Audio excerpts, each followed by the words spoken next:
오늘 은혜 받으실 하나님의 말씀은 누가복음 23장 32절부터 43절에 기록된 말씀, 신약성경 138, 139쪽에 있습니다. 41절부터 43절에 기록된 말씀을 저와 여러분 한 목소리로 봉독하시겠습니다. 41절입니다. 우리는 우리가 행한 일에 상당한 보응을 받는 것이니 이에 당연하거니와 이 사람이 행한 것은 옳지 않은 것이 없느니라 하고 이르되 예수여 당신의 나라에 임하실 때에 나를 기억하소서 하니 예수께서 이르시되 내가 진실로 내게 이르노니 오늘 내가 나와 함께 낙원에 있으리라 하시니라. 아멘. 기도가 전부 응답된 사람이라는 별명을 얻은 조지뮬러 목사님은 이런 고백을 했습니다. 하나님의 창고는 항상 풍부하다. 나는 사람에게 구하지 않고 하나님께 간구하겠다. 하나님께 올린 청구서만 분명하다면 하나님은 언제라도 주시는 분이시다. 이런 체험적 신앙 고백을 가진 조지 밀러는 믿지 않는 친구 5사람의 영혼 구원을 위해서 평생 동안 기도했습니다. 그들은 사업가, 학자, 반기독교인, 정치가, 그리고 그냥 보통 사람이었습니다. 그들은 조지 밀러가 기도를 시작하고 3년 후에, 10년 후에, 25년 후에, 그리고 죽기 몇 개월 전에 죽은 지 1년 후에 다 돌아왔습니다. 그야말로 기도응답이고 기도의 승리다라고 말할 수가 있겠죠. 한 가지 특이한 것은 그 5사람의 대상자 중에 누가 가장 먼저 회심하고 돌아왔을까? 안티기독교인, 반기독교인이 가장 먼저 돌아왔습니다. 우리가 전도할 때 나름의 생각, 판단을 합니다. 아마 저 사람은 안 올 거야. 다른 종교 열심히 믿고 있으니까 내가 전도해도 거부할 거야. 이런 생각을 많이 합니다. 그러나 하나님이 감동케 하시면 쇳덩어리 같은 강팍한 마음도 녹게 하시고 흔히 말하는 깡패도 회개하고 돌아오게 하십니다. 영혼 구원은 기도 없이 이루어지지 않습니다. 기도는 사람을 변화시키는 가장 큰 힘이라고 말할 수 있을 것입니다. 누가는 예수님께서 죄가 없으심에도 불구하고 여러 종류의 불의와 모욕을 받으시는 것을 강조하면서 동시에 예수님의 십자가 고난이 철저히 하나님의 구속 계획과 통치 아래 예수님의 자발적 순종을 통해서 이루어져 가고 있다는 사실을 부각시키고 있습니다. 예수님은 우리 죄를 대속하시기 위해서 손과 발에 못 박히시고 십자가에 달리셨습니다. 예수 믿는다 이렇게 단순하게 말하지만 무슨 예수를 믿는가, 어떤 예수를 믿는가, 나를 대신해서 십자가에서 대속의 죽음을 죽으신, 못 박혀 죽으신 예수님을 믿는 것이 예수 믿는 것입니다. 그러면 그 예수 믿는 우리들 어떻게 살아야 할까? 예수님은 십자가에서 아버지 저들을 용서해 주옵소서, 저들이 하는 짓을 알지 못합니다, 그렇게 말씀하셨습니다. 지금 십자가에 못 박은 예수가 하나님의 아들이고 자기들을 구원하시기 위해서 이 땅에 오신 그리스도, 메시아라는 사실을 몰랐고 그래서 그들은 십자가에 못 박고 있었던 것입니다. 32절, 33절입니다. 또 다른 두 행악자도 사형을 받게 되어 예수와 함께 끌려가니라.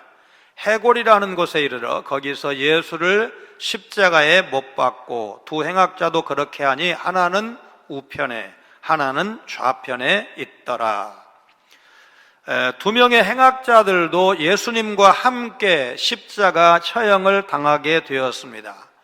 이 두 사람이 무슨 죄로 사형 판결을 받고 십자가 처형을 당하게 되는지 오늘 본문에 구체적으로 언급되어지는 않습니다. 다만 39절 이하의 이 두 사람, 두 행악자의 대화를 통해서 십자가에 못 박히는 형벌은 가벼운 형벌로, 요즘 말로 경범죄로 그런 무거운 처벌을 받는 건 아니기 때문에 이 사람들이 이제 아주 큰 죄를 지었다는 사실을 알 수가 있습니다. 십자가형은 고대 페르시아, 인도, 아시아를 비롯해서 그리스와 로마 제국에서 광범위하게 사용한 사형 집행 방법이었는데 그 형벌의 잔인함으로 악명이 높았습니다.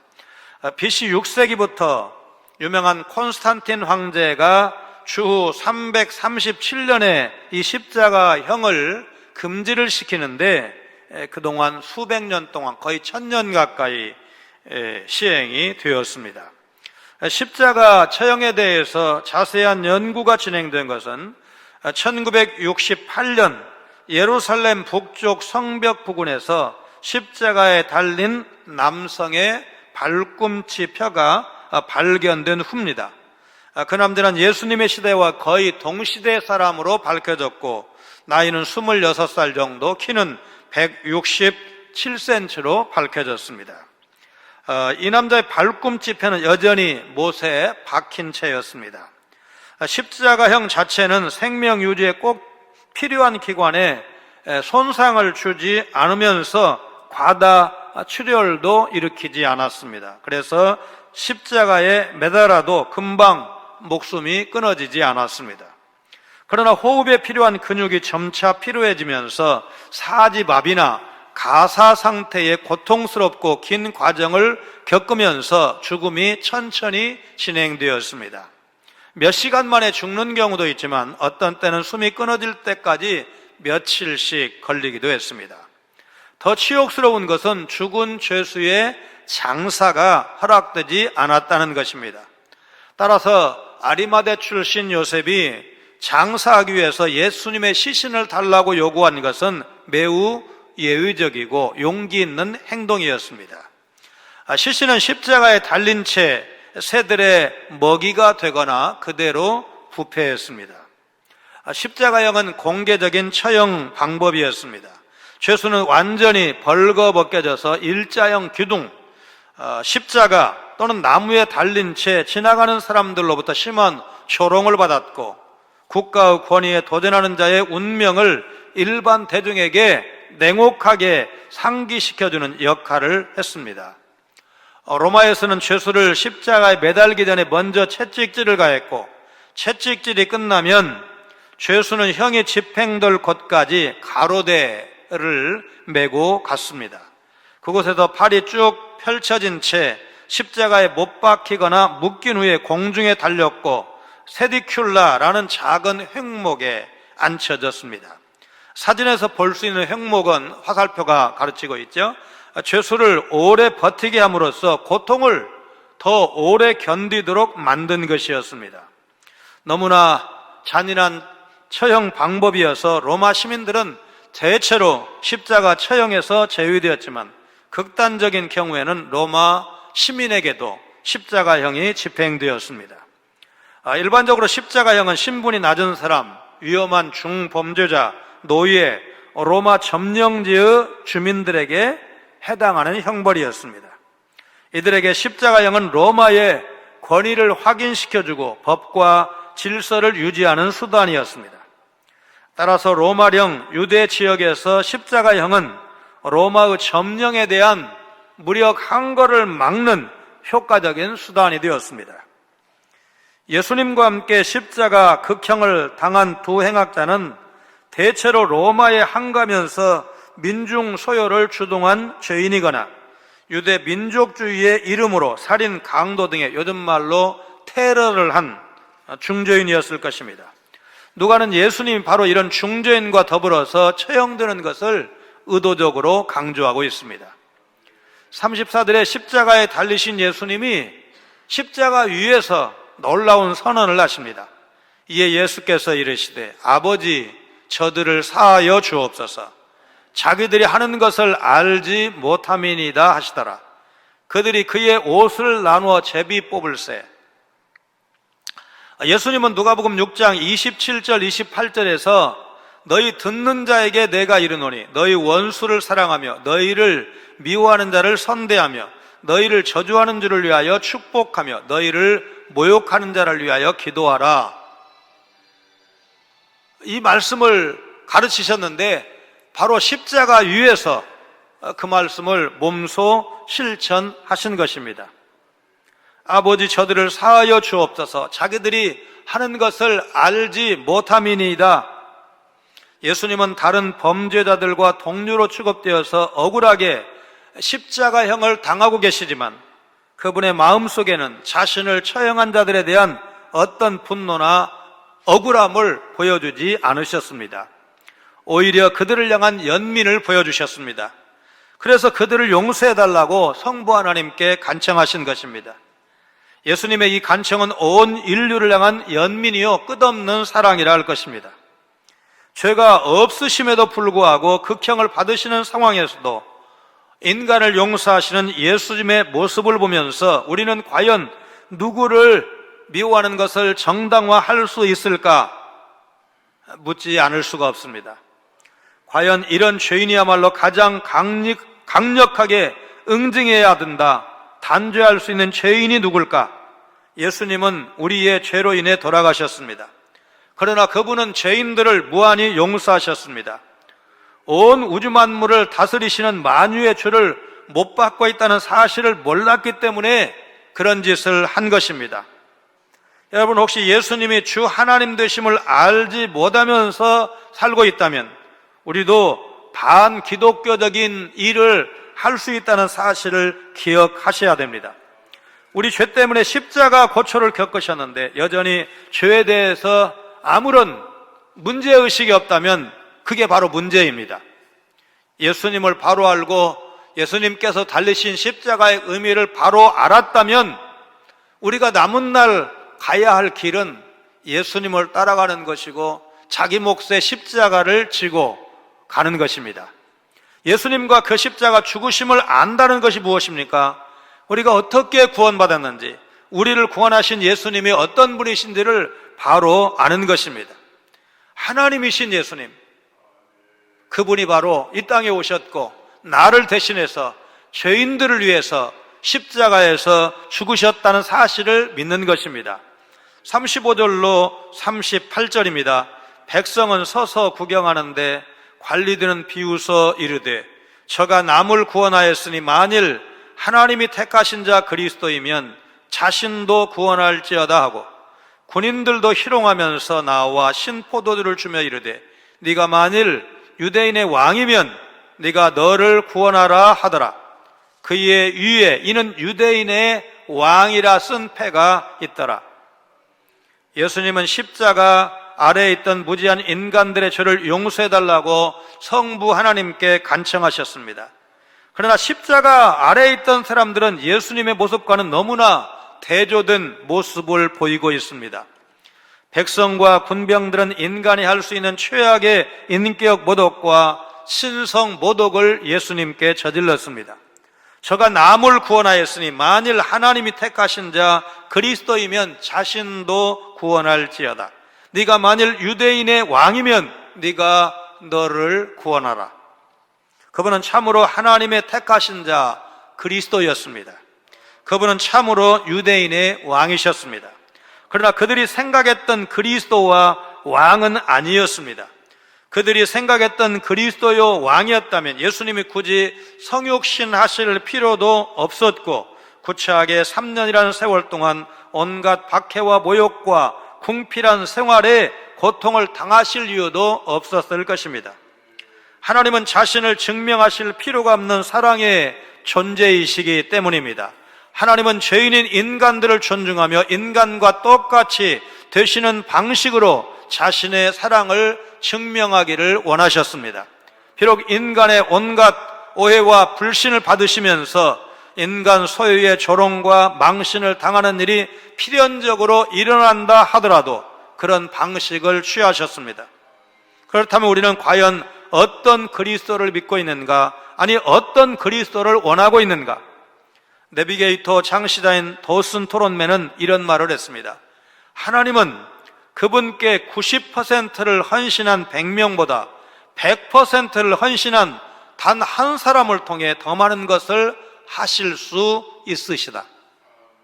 온전치 못한 신앙을 갖고서는 잠자는 교회를 깨울 수 없고 지옥의 문턱에 서 있는 영혼들을 구원해낼 수 없습니다. 독일의 어떤 목사님이 설교를 하시던 중에 너무나 무감각한 교인들을 향해서 갑자기 불이야 불 소리를 질렀다고 합니다. 깜짝 놀란 교인들이 어디에 불났습니까? 물었을 때 목사님은 제자들의 마음속에 불이 났습니다. 그렇게 대답했다고 합니다. 영적인 부흥의 불길은 성도들의 마음속에서부터 시작이 됩니다. 우리가 구원받은 것은 불과 성령으로 세례를 받았다 이렇게 표현을 합니다. 아오카 부족의 선교사로 젊은 나이에 순교한 짐 엘리엇 선교사의 기도를 우리가 눈여겨서 배우고 모범적인 기도로 삼아야 합니다. 하나님, 불 붙지 않는 성면 같은 저를 구원해 주옵소서. 제가 불이 붙을 수 있도록 성령의 기름을 부어 주옵소서. 또한 내가 주님의 불꽃이 되게 하여 주옵소서. 예수님의 십자가 죽으심을 통해서 우리가 죄사함을 받고 의롭다함을 얻어서 하나님 나라 곧 천국에 들어갈 수 있게 되었습니다.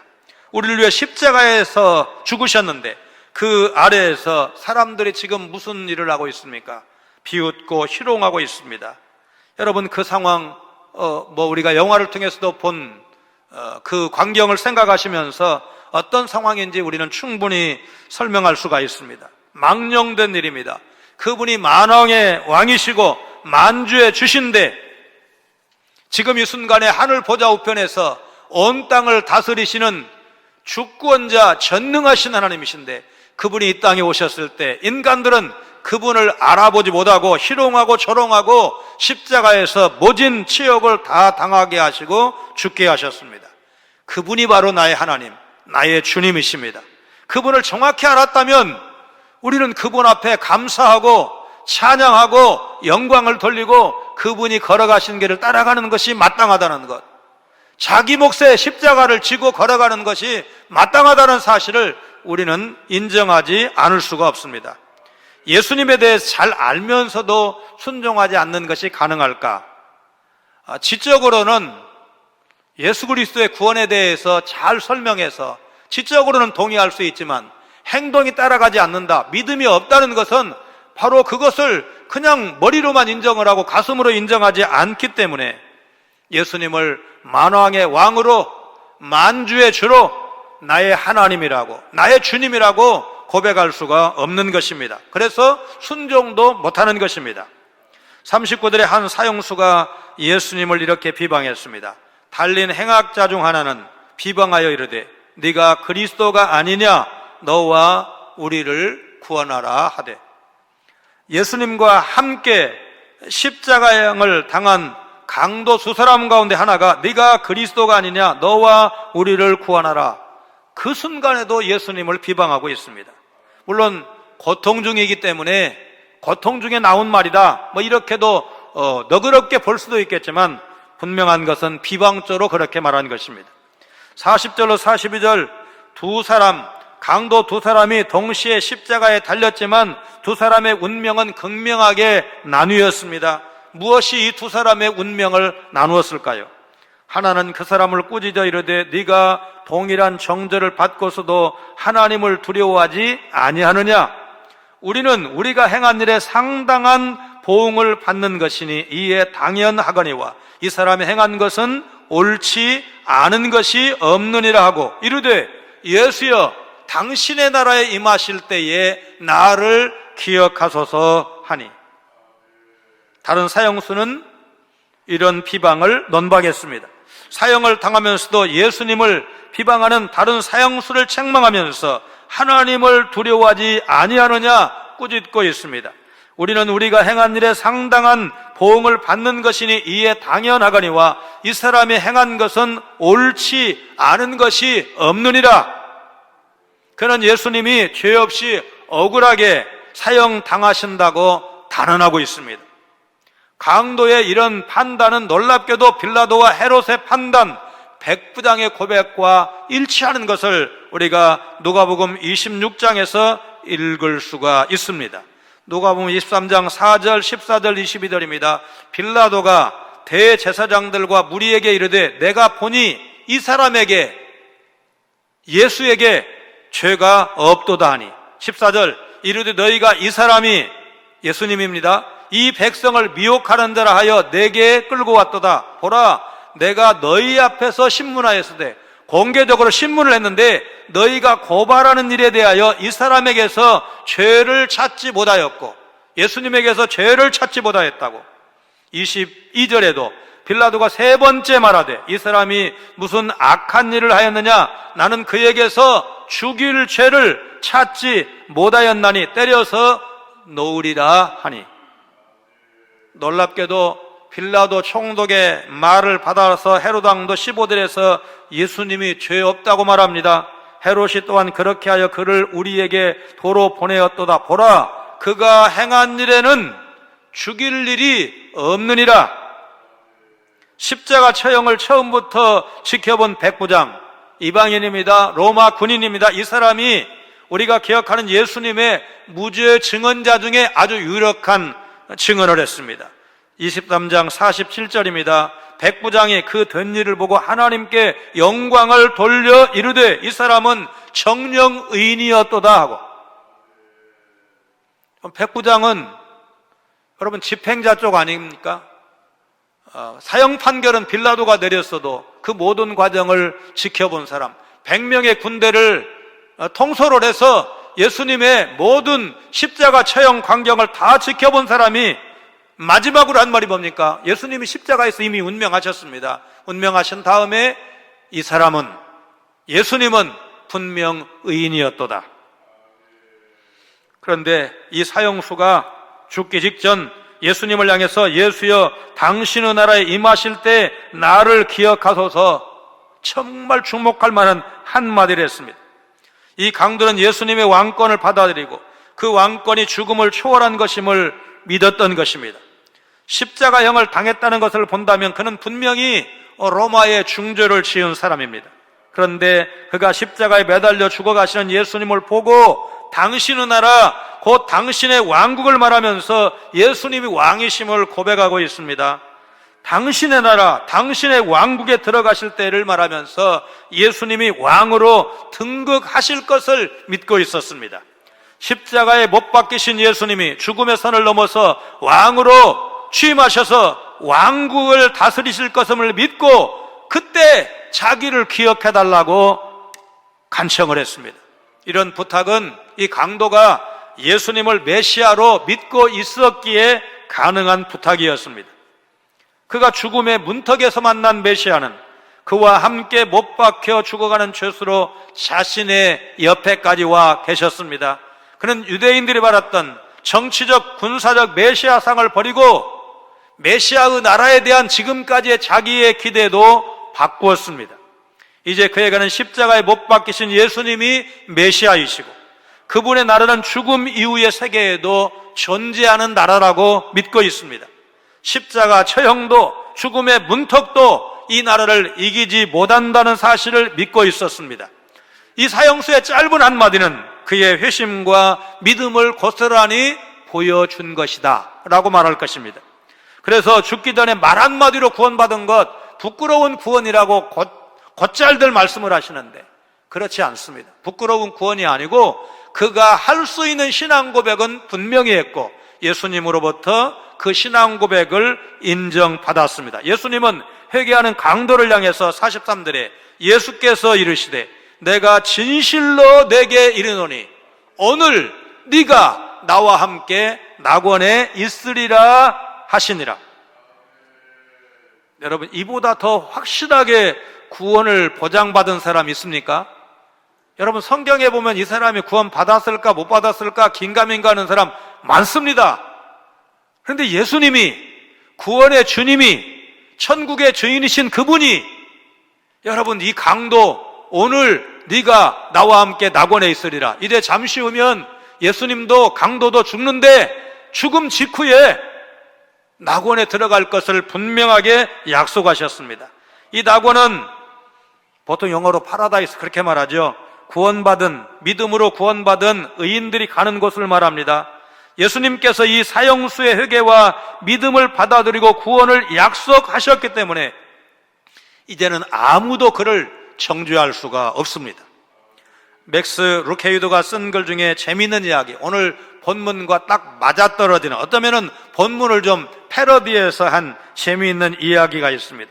한편에 있던 강도가 죽어서 천국 문 앞에 도착했습니다. 천사가 그를 영접하고 이렇게 말합니다. 앉으세요. 당신은 어떻게 구원받았습니까?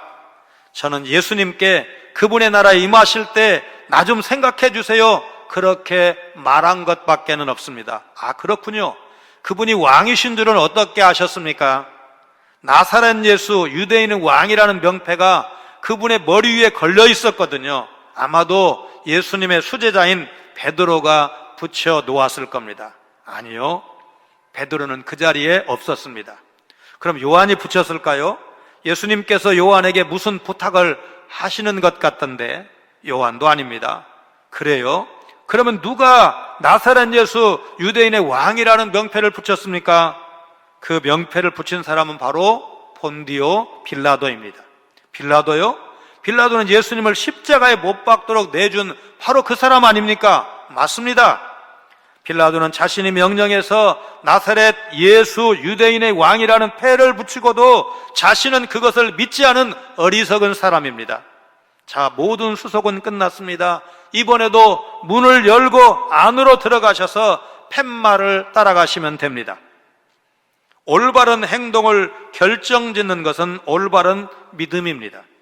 마지막 절체절명의 기회를 놓치자는 한 강도와 같이 하나님 순도 높은 마지막 순간까지도 절대로 변할 수 없는 순전한 믿음, 바른 믿음, 십자가 대속의 죽음을 믿는 믿음을 갖게 해주시옵소서. 그런 기도가 우리에게 절실한 줄로 믿습니다. 역사 속에서 가장 처참하고 잔인한 처형 방법이 십자가형이라고 했습니다. 십자가형은 발가 벗겨서 손과 발에 못이 박히고 뼈가 꺾이는 고통 속에서 온몸에 물과 피가 다 빠져 죽음에 이르게 되는 엄청난 고통을 수반했습니다. 예수님의 십자가 죽음은 만천하에 공개되었습니다. 하나님은 독생자이신 예수님이 고통스럽게 죽어 가시는 이 일을 만천하에 공개하셨습니다. 온 세상이 이 일을 보고 알아야 하기 때문에 그렇습니다. 죄 없으신 예수 그리스도가 모든 인류를 대신해서 죽으셨다는 사실은 이 땅에 널리 전해져야 될 구원의 복된 소식이기 때문입니다. 십자가 위에서 펼치신 예수님의 두 팔은 모든 사람을 구원으로 초대하시는 하나님 아버지의 두 팔과 같습니다. 모두 내 품으로 오라. 내가 생명의 문이다. 나를 통해 이 십자가를 넘어 구원의 문으로 들어가라. 예수님의 십자가는 모든 죄인을 향한 초대장과 같습니다. 십자가 위에서 우리를 향해 두 팔을 넓게 펴신 주님의 사랑이 여러분과 저에게 임했고, 아직 이 복음을 모르는 사람에게 이 복된 소식은 계속해서 알려져야 합니다. 기도는 만사를 변화시킨다는 말이 있습니다. 정말로 기도에 대해서 적절한 정의라고 생각이 됩니다. 기도하면 환경이 변하고 관계도 변합니다. 기도하면 불가능해 보이던 일이 현실로 나타납니다. 우리가 기도할 때 하나님은 움직이십니다. 우리가 기도할 때 하나님은 일하십니다. 우리 손에 없던 것을 주시기도 하시고 눈에 보이지 않던 것을 보이게도 하십니다. 가장 놀라운 변화는 우리가 기도하면 사람이 변한다는 사실입니다. 하나님을 대적하던 사람이 하나님을 알게 되고, 복음에 무관심하던 사람이 복음을 적극적으로 전파하는 사람이 되는 것이 가장 큰 기적입니다. 가나우 혼인잔치에서 물이 포도주로 바뀐 것도 기적이지만 그 혼인잔치의 기적을 보고 이 기적을 행하시는 분이 바로 나의 주님이시라고, 나의 하나님이시라고 고백하는 제자들의 믿음의 변화가 바로 더 큰 기적입니다.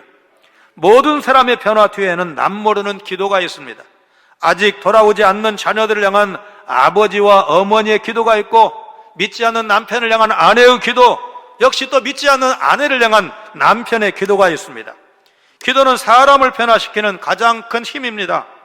평생을 악행 속에 살아온 강도도 아버지 저들의 죄를 사하여 주옵소서 예수님의 용서와 사랑의 기도를 통해서 변화되고 구원받았습니다. 하나님은 우리의 기도를 통해 사람을 변화시키십니다. 기도가 인생을 바꾼다는 사실을 아는 사람은 기도하다 낙심해서 얼마간 쉴 수는 있어도 기도를 포기할 수는 없습니다.